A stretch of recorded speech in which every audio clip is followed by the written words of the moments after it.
IIT is about giving you the concepts, okay, and making you understand that how to do the questions, इस type के questions कैसे किए जाए। तो अब बात आती है कि उसके बाद आप IIT के लिए जब तैयारी आपकी जो होती है, तो एक तो होता है क्लास से पढ़ना, कंसेप्ट को अप्लाई करना, सीखना, और उसके बाद की बात होती है कि आप भर के क्वेश्चंस लगाओ IIT एडवांस लेवल के, ठीक है, एक अच्छी बुक के साथ, ठीक है। अब वो जब क्वेश्चंस आप करोगे तो उसमें कुछ क्वेश्चंस आपसे सॉल्व होंगे, कुछ क्वेश्चंस नहीं होंगे, कहीं आप फंसोगे। फिर उसके जो डाउट्स जब आप सॉल्व करोगे, ठीक है, तो डाउट्स जब आप सॉल्व करोगे तो आपकी रियल प्रिपरेशन निखर के आती है। वो डाउट्स आप कैसे पूछ रहे हो, कहां से पूछ रहे हो, वो इंपॉर्टेंट है ना, क्योंकि डाउट सॉल्व करते वक्त भी एक क्वेश्चन को सॉल्व करने के बहुत तरीके हो सकते हैं कई बार, जिसमें से कई तरीके जो है बहुत लेंदी और बकवास हो सकते हैं, और कई तरीके बहुत ही खूबसूरत और इंटरेस्टिंग और आपको कुछ नई चीज सिखाने वाले हो सकते हैं। तो वो चीजें इंपॉर्टेंट होती हैं, ठीक है ना। तो IIT को क्रैक करना is not about attending the classes. अभी जानता हूं, मैं हमेशा बच्चों को कह रहा हूं कि अभी जो ये ट्रेंड चल रहा है उसमें होता क्या है कि बच्चा अपनी ऑनलाइन क्लास भी कर रहा है, वो ऑफलाइन भी जा रहा है, वो स्कूल की भी क्लास कर रहा है, वो यूट्यूब पे भी 10 जगह से पढ़ रहा है। रियल चीज है आपकी सेल्फ स्टडी। अगर आप वहां लैग कर रहे हो तो आप 10 की जगह 1000 जगह से पढ़ लो, आपका काम नहीं बनेगा। ये क्लास में जो पढ़ाया जाएगा वो it is only, you can say it is 30 to 40% of your preparation या 20% of your preparation. The remaining is 80%, वो आपका है self study and then your doubts, वो इंपॉर्टेंट है।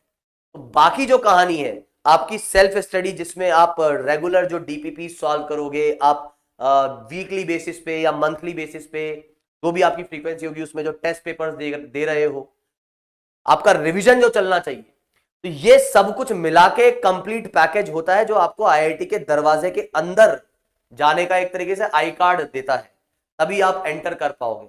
अदरवाइज जो कई बार बच्चे पूछते हैं कि क्या ये लेक्चर इनफ है, तो यार इनफ से मतलब अगर आप ये सोच रहे हो कि सिर्फ आप ये पढ़ के और सिर्फ ये क्वेश्चंस करके और इन्हीं को करते रहोगे तो आप IIT में बहुत अच्छी रैंक निकाल लोगे, जी नहीं, जी नहीं। हाँ, अगर कोई सच में बहुत ही मतलब तगड़े IQ वाला बंदा है तो उस केस में मैं कह सकता हूं कि हाँ वो बिल्कुल निकाल लेगा एक अच्छी रैंक। लेकिन अगर वो बंदा भी थोड़ा सा और एफर्ट मारेगा अपने सेल्फ स्टडी में तो वो सिंगल डिजिट तक भी जा सकता है। तो आप ये ध्यान रखें कि जब मैं बोलता हूं कि ये सफिशिएंट है, इसका मतलब ये नहीं कि आप सिर्फ यही पढ़ रहे हो, ये बोर्ड की प्रिपरेशन नहीं है। आपको जो नोट्स दे दिए बस उसी को रटते रहो रटते रहो रटते रहो, आपका काम खत्म। यहां इट इज IIT, ये IIT है और यहां पे आपको अपनी सेल्फ स्टडी पे बहुत ज्यादा मेहनत करने की जरूरत है। अभी जो बच्चा है वो क्या करता है, वो अपने सेल्फ स्टडी पे मेहनत ना करने की बजाय जो क्लास के दौरान जो स्टडी है वो बहुत ज्यादा अपना majority of time they are wasting in that thing. School ले लो, ऑफलाइन ले लो, ऑनलाइन ले लो, भाई अगर आप कहीं एक जगह से पढ़ रहे हो और आपको लग रहा है कि यार यहां सही पढ़ाई हो रही है तो जस्ट फॉलो दैट।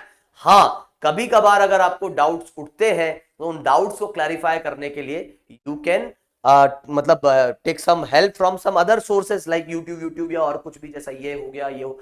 अब मैं कहने का मतलब ये है कि अगर कोई बच्चा रफ्तार सीरीज को फॉलो कर रहा है तो प्लीज आप फिर रफ्तार सीरीज ही फॉलो करो एकदम रिलीजियसली, है ना, रफ्तार सीरीज ही फॉलो करो।